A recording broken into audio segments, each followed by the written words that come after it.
What if I told you there's a man in the Bible who never died?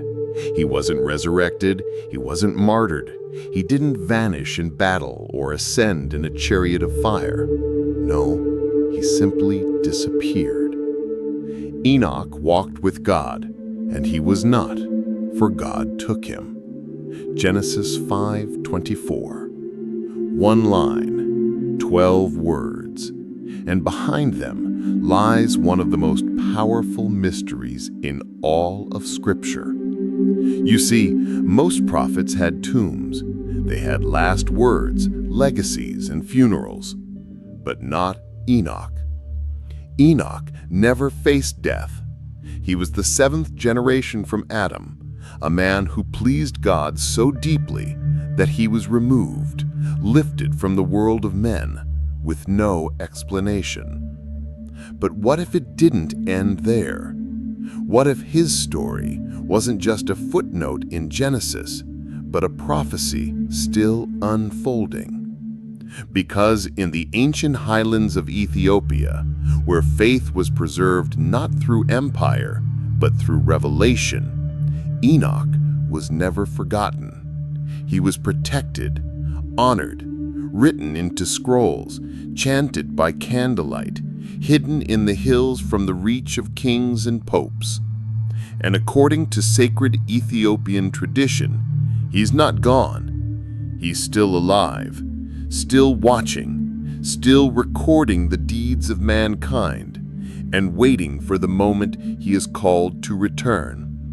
That's why you cannot miss what's coming, because in part 5 of this story, we'll reveal the shocking prophecy that names Enoch as one of 2 witnesses who will confront the Antichrist at the end of days, a belief hidden from the West for centuries. So if this already sends chills down your spine, comment below, what if Enoch is still alive? Then hit like, subscribe, and turn on the bell, because this isn't just about Enoch. It's about what we forgot, what Ethiopia remembered, and what may be returning sooner than we think. Most of us grow up hearing about the great figures of the Bible. Moses, who parted the sea, David, who faced the giant, Elijah, who called down fire, and of course, Jesus, who conquered death itself. But there's one name, one man whose story is told not through miracles of power, but through absence. A man who's known not for what he said or did, but for the fact that he simply vanished. His name was Enoch. Genesis 5:24 says, "And Enoch walked with God, and he was not, for God took him." No deathbed, no burial, no tomb, just gone. 12 quiet words that echo louder than 1,000 trumpet blasts. Now, pause with me for a moment. In a Bible full of detailed genealogies, where most people's lives end with the phrase, "and he died," Enoch breaks the pattern. He is the only one in that entire chapter who does not die. Why? Why would the Bible break its rhythm for him? To understand this, we have to look deeper than the English translations. In the original Hebrew, the phrase "God took him" doesn't mean death. It means removal, extraction, a divine interruption. The New Testament picks this up in Hebrews 11:5. By faith, Enoch was taken from this life so that he did not experience death. And in the book of Jude, we find something even more surprising. Jude 1:14 quotes a prophecy of Enoch, speaking about the Lord returning with thousands of holy ones. But here's the thing. That quote doesn't appear anywhere in the Old Testament. So where did Jude get it from? From a book that's missing in most Bibles, but never forgotten in Ethiopia. A book written in an ancient language called Ge'ez, a book that tells the full story of Enoch, his visions, his mission, and why God took him.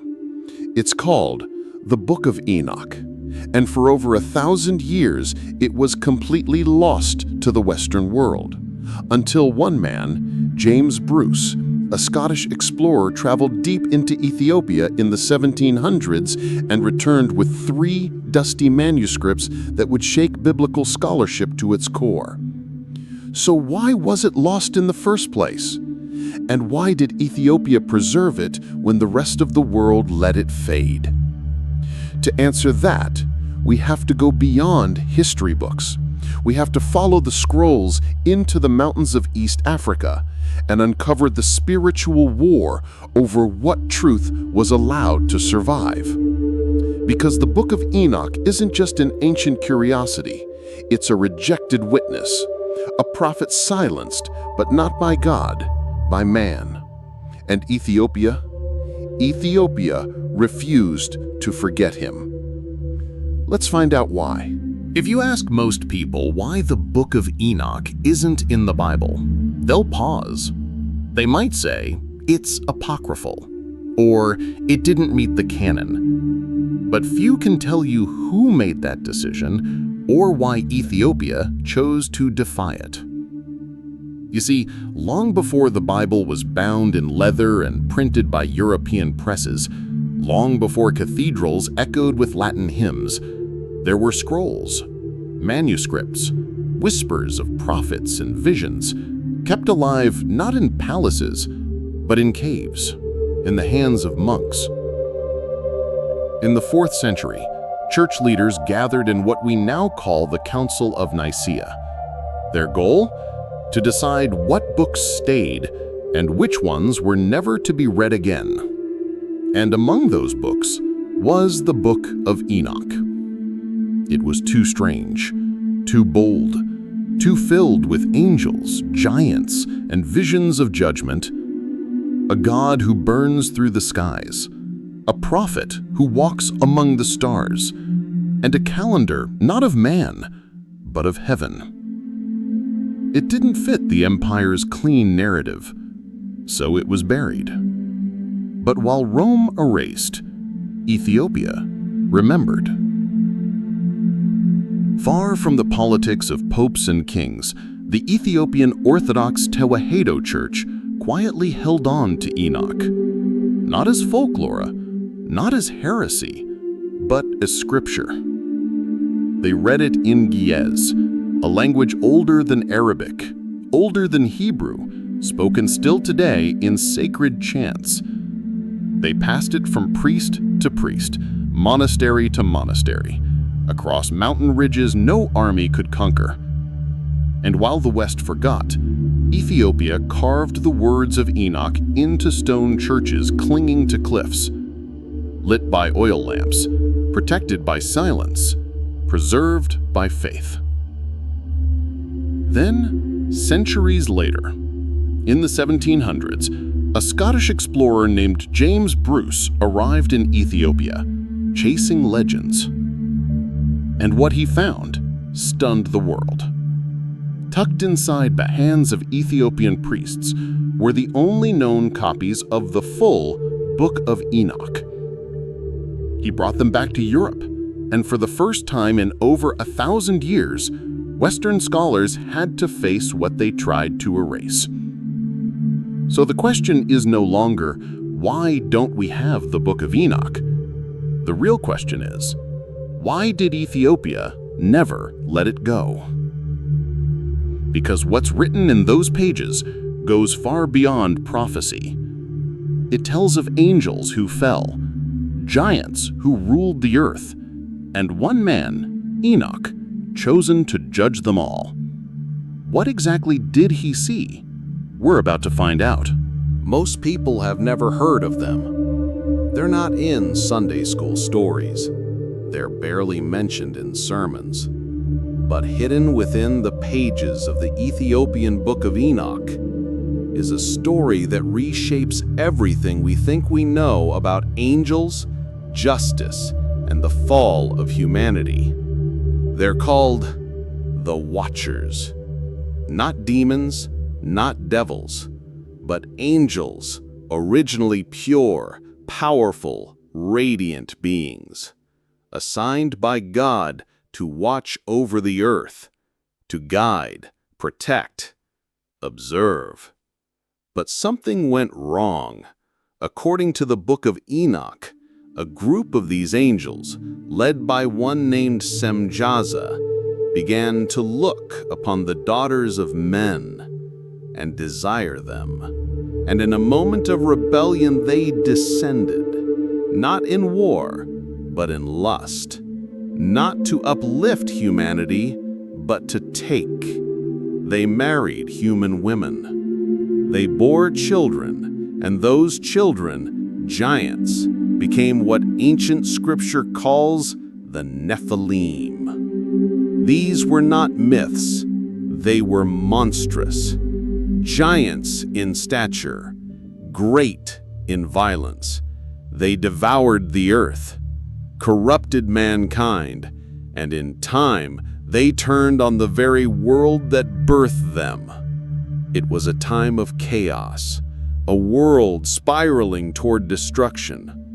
But then, one man was chosen, a man who walked with God, a man who would not run from the heavens, but be lifted into them. His name was Enoch. God sent Enoch to confront the Watchers, to record their crimes, to speak judgment over their children, and to learn the secrets of creation itself.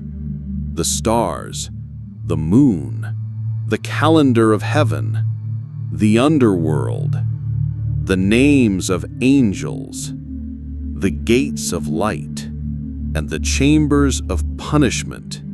He saw it all. But perhaps the most haunting part, Enoch didn't just learn these secrets. He was commanded to write them down, and he became more than a prophet.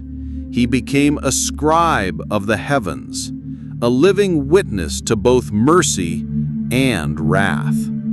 This is why the book of Enoch was feared, not because it's fantasy, but because it's too revealing. It dares to explain evil. It dares to name the names. It dares to show that even heaven can fall. But the story doesn't stop there, because in Ethiopia, they believe Enoch was not just preserved to watch the past. He's waiting for the future, and soon he may return with someone else. Let's talk about Elijah. Let's talk about the end of days. Let's talk about the two witnesses. If there's one thing we all understand about life, it's that everyone dies. From Genesis to Revelation, that's the one constant. Kings die, prophets die, even the Messiah dies. But two men in the entire Bible don't. We've already met one, Enoch, the man who walked with God and vanished. But there's another. His name is Elijah, the prophet of fire, the one who challenged kings, who called down flames from heaven, who stood on Mount Carmel alone and won. And when his time came, he didn't die. 2 Kings 2:11 says, Elijah went up to heaven in a whirlwind, in a chariot of fire. No sickness, no burial, no tomb, just gone. Just like Enoch. Now, pause with that. 2 men, both prophets, both righteous, both taken alive. And that's not just a coincidence, because in both Jewish and Ethiopian apocalyptic tradition, these two are not gone forever. They are preserved, held in a place beyond time, waiting for the day they must return. Why? Because Hebrews 9:27 says, "It is appointed unto men once to die, and after that comes judgment." If death is part of every human story, then Enoch and Elijah still have one chapter left. And that chapter? may come at the very end of the world. In the book of Revelation, chapter 11, we're told about two mysterious witnesses, prophets who will rise in the last days, confront evil, stand before the beast, and be killed in the streets of a great city, only to rise again 3 days later. Scripture doesn't name them, but for centuries, believers in Ethiopia and beyond have believed it's Enoch and Elijah. Why? Because they never died, and before the world ends, they must. But not before they finish their mission, not before they testify, not before they confront the darkest hour of mankind with a light that cannot be put out. It's not just legend, it's prophecy, and it's a reminder that some people are kept, not to be spared suffering, but to be present when the world needs them most. So where are they? If Enoch and Elijah are still alive, where are they waiting? Heaven? Another realm? Or somewhere much closer than we think? Let's step behind the veil. We followed Enoch's footsteps from Genesis to the heavens, from a man who walked with God, to a witness of cosmic rebellion, to a prophet held back for the final days. But one question remains. Where is he now? If Enoch never died, if Elijah never perished, if both are waiting to return, then where are they waiting? The easy answer is heaven. But what if it's not that simple? You see, in the Ethiopian tradition, Enoch isn't floating in clouds or strumming harps. He's not lost in some abstract paradise. Instead, they say he's hidden, not gone, not dead, not distant, but preserved in a realm that lies just beyond the reach of our world. Some call it the hidden city of Zion. Others speak of Agartha, an ancient name for a sacred realm beneath or beyond, a place untouched by time. In the Book of Enoch and other Ethiopian texts like the Mysteries of Heaven and Earth, there are whispers of sacred dimensions, realms behind the veil, where time folds, where divine purposes brew like storms waiting to break. And maybe that's the point. Maybe Enoch isn't somewhere in the way we understand location. Maybe he's in between time, between dimensions, between the physical and the eternal. In ancient tradition, there were always thresholds, burning bushes, mountaintops, deserts where heaven touches earth. Enoch may be standing at one now. Some Ethiopian mystics even believe that Enoch walks among us, unseen, like a ripple in the fabric of time, a guardian, a recorder, a presence, watching silently, waiting patiently.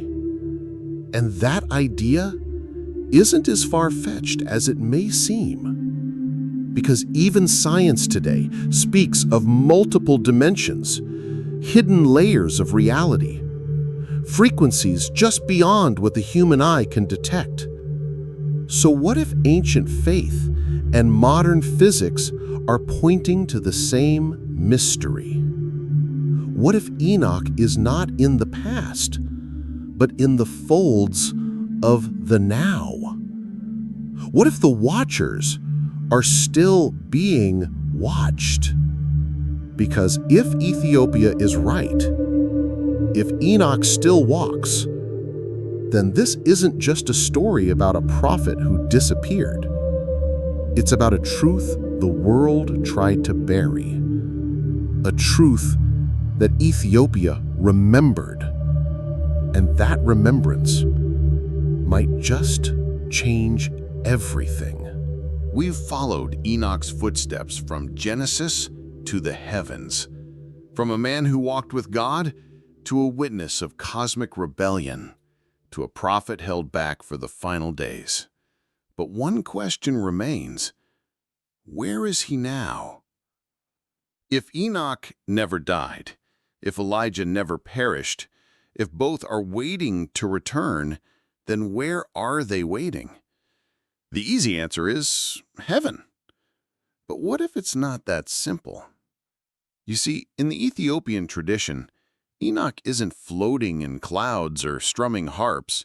He's not lost in some abstract paradise. Instead, they say he's hidden. Not gone, not dead, not distant, but preserved in a realm that lies just beyond the reach of our world. Some call it the hidden city of Zion. Others speak of Agartha, an ancient name for a sacred realm beneath or beyond, a place untouched by time. In the Book of Enoch and other Ethiopian texts like the Mysteries of Heaven and Earth, there are whispers of sacred dimensions, realms behind the veil, where time folds, where divine purposes brew like storms waiting to break. And maybe that's the point. Maybe Enoch isn't somewhere in the way we understand location. Maybe he's in between time, between dimensions, between the physical and the eternal.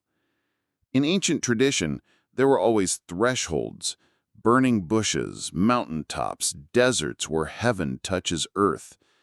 Enoch may be standing at one now. Some Ethiopian mystics even believe that Enoch walks among us, unseen, like a ripple in the fabric of time, a guardian, a recorder, a presence watching silently, waiting patiently.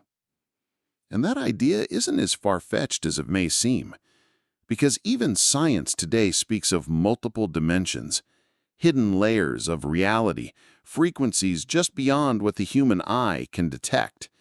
So what if ancient faith and modern physics are pointing to the same mystery? What if Enoch is not in the past, but in the folds of the now? What if the watchers are still being watched? Because if Ethiopia is right, if Enoch still walks, then this isn't just a story about a prophet who disappeared.